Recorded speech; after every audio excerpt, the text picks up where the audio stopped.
Success, grand success. கிடைக்க வேண்டியது கிடைச்சிடுச்சு. மாடசாமி பாஸ், போலீஸ் கெடுபிடி அதிகமா இருக்கு. இத பத்திரமா கொண்டு போய் சேர்த்துன்னு. Okay pass.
உண்மையை சொல்லிடுங்க.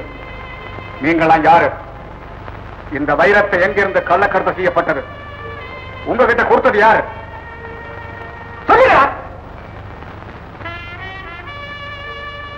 சொல்ல மாட்டீங்க?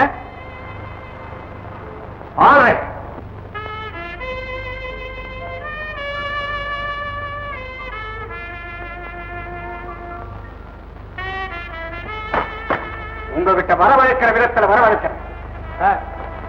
இதுல எல்லா குணமும் அடங்கியிருக்குங்க.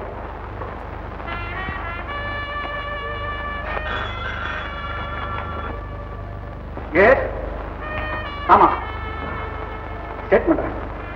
அனுப்பி வைப்பேன். தேங்க்யூ.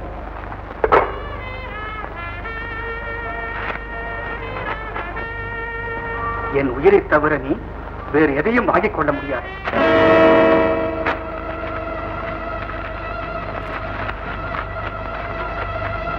என் உயிரை தவிர நீ வேறு எதையும் வாங்கிக் கொள்ள முடியாது.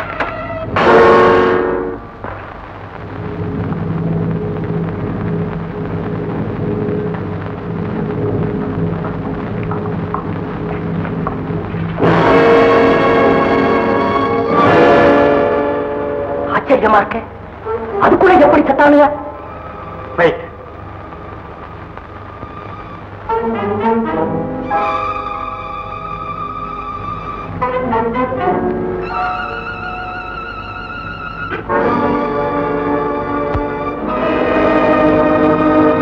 இந்த கவர் முனையில ஒருவித கடுமையான நஞ்சு தரவப்பட்டிருக்கு. ஆபத்துண்டாகிற காலத்துல நஞ்சு பூசப்பட்ட இந்த பகுதியை நாக்கில தடவி ஒற்ற மாதிரி ஒட்டி உயிரை விட்டுடணுங்கிறது இவங்க கொள்கையாயிருக்கும். இதுல இருந்து இவங்களை சார்ந்த ஒரு கூட்டமே நிறைய இருக்குது. நல்லா தெரிகிறது. கரெக்ட். ஒரு அள்ளி கொடி எடுத்தா குளத்தில் இருக்க அத்தனை கொடிகளும் சேர்ந்து வர்ற மாதிரி ஒரு குற்றவாளியை பிடிச்சா அவன் மூலம் அந்த கூட்டமே பிடிபட்டுடும் இல்லையா? அதனாலதான் இந்த முன்னெச்சரிக்கை. பொல்லாத காரியத்தை செய்தால் எவ்வளவு புத்திசாலித்தனமா செய்யறானுங்க சார். செய்யட்டுமே, சும்மா விட்டுருவோமா? சீக்கிரமா அந்த கூட்டத்தை பிடிச்சே தீரணும். உயிர் போனா அதை விட மதிப்புள்ள பயிரங்கள் போயிடுச்சு. தலைவர் கேட்டா என்ன பதில் சொல்றேன்?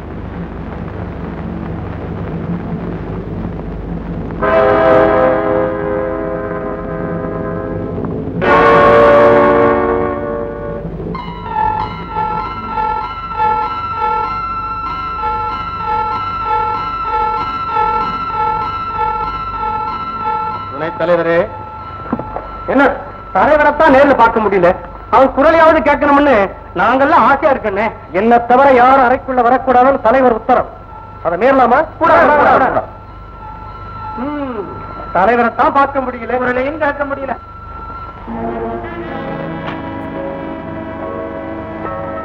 என் உயிரை விட மேலான தலைவரே, நான் சொல்வது அத்தனையும் சத்தியம். மாடசாமி, கண்களை பறிக்கு வந்த வைரங்களை போலீஸ் பறித்து விட்டதல்லவா? ஆமா. நஞ்சு பூசப்பட்ட கவரை நாட்டினால் தடவி வைரவன முத்துச்சாமியும் இறந்து விட்டார்கள் அல்லவா? ஆமா. திறமை குறைவான ஆட்களை நீ தேர்ந்தெடுத்ததின் விளைவல்லவா இது? தலைவரே, முத்துச்சாமியும் வைரவனும் வல்லவர்கள் தான். போராத காலம் அவர்களை போலீசில் காட்டிக் கொடுத்து விட்டார். முட்டாள், சட்டத்துக்கு விரோதமான காரியங்களை செய்வதற்கு சாஸ்திரம் தேவையில்லை, சாமர்த்தியம் தான் தேவை. மன்னிக்க வேண்டும் தலைவர். இப்போது நம் எதிரி யார் தெரியுமா? Sub inspector Sundaram. ஆமா, அவனுக்கு ராதா என்ற ஒரு மகன் இருக்கிறார். அவனை கடத்தி வந்து அதன் மூலம் இன்ஸ்பெக்டருக்கு ஒரு எச்சரிக்கை கொடுக்க வேண்டும். உத்தரவு. முடிந்தது.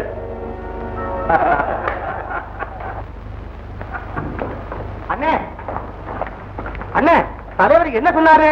நடந்ததை நடந்தபடியே சொல்லி நமக்கெல்லாம் எச்சரிக்கை கொடுத்தார். இதெல்லாம் அவருக்கு எப்படி தெரியும்? அதுதான் எனக்கே தெரியல. சிக்னலை பார்த்துட்டு ஸ்பீக்கர் முன்னால போறேன், பேசுறேன். அதுக்கு எங்க இருந்து எப்படி கனெக்ஷன் வருதுன்னு கூட எனக்கு தெரியாது. அண்ணே, உங்களுக்கே தெரியாதுன்னு சொல்றீங்க. ஆனா இங்க நடக்கிறதெல்லாம் தலைவர் அப்படியே சொல்றான்னு சொல்லி நீங்களே சொல்றீங்களே, அது எப்படின்னு? ஒருவேளை நமக்குள்ளவே யாராவது தலைவர் போய் அப்படி இருக்காதப்பா. அவளுக்கு பெரிய அறிவாளியா இருக்கணும். அண்ணே, அதனாலதான் அப்பேற்பட்ட தலைவரை பார்க்கணும்னு நாங்களாம் எத்தனை நாள குடியா குடிச்சுட்டு இருக்கோம் தெரியுமா? ஆமாண்ணே, தலைவர் எப்படி இருப்பாருன்னு கூட நமக்கு தெரியலையே. அண்ணே, தலைவரை எப்படியும் பார்த்தாகணும். அவசரப்படாது. அவரே ஒரு நாளைக்கு இங்க வர்றதா சொல்லி இருக்காரு. டேய், நாம பேசிக்கிட்டு இருக்கிறது இந்நேரம் அவருக்கு தெரிஞ்சாலும் தெரிஞ்சிடும். நம்ம பொறுத்த வரைக்கும் அவர் ஒரு கடவுள்ரா.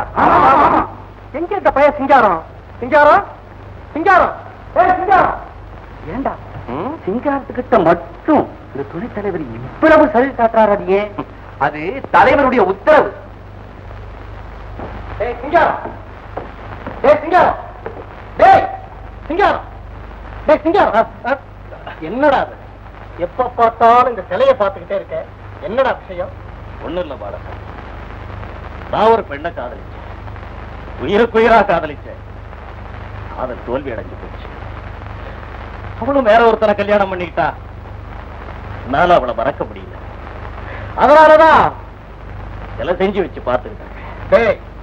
இந்த மூஞ்சியை எந்த பொண்ணுடா காதலிப்பா? அதான் வேற ஒருத்தரை கல்யாணம் பண்ணிக்கிட்டா. மீச ஒண்ணு போதுமே. சரி சரி, வந்த விஷயத்தை சொல்லு. எந்த விஷயத்தை சொல்லி உனக்கல்ல கவலை? நல்லா திங்க வேண்டியது, படுத்து தூங்க வேண்டியது, சிலையை பார்த்துக்கிட்டே இருக்க வேண்டியது. உன்கிட்ட சொல்லி என்னடா பிரயோஜனம்? என்ன அப்படி சொல்லிட்டேன்? இப்ப சொல்லு, யார கொலை செய்யணும்?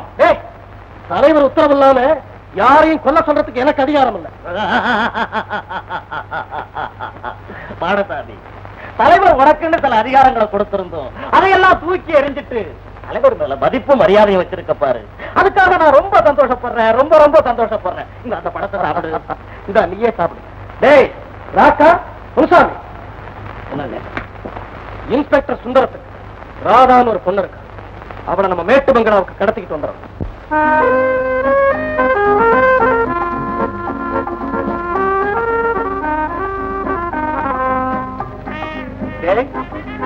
தம்பி ரவி, அண்ணா வந்துட்ட. ரவி, என்னங்க? ஏன்பா படிச்சுட்டு இப்படி வீட்டுல சும்மா உட்கார்ந்துட்டு இருக்கியே, ஏதாவது ஒரு நல்ல உத்தியோகத்துக்கு போக கூடாது?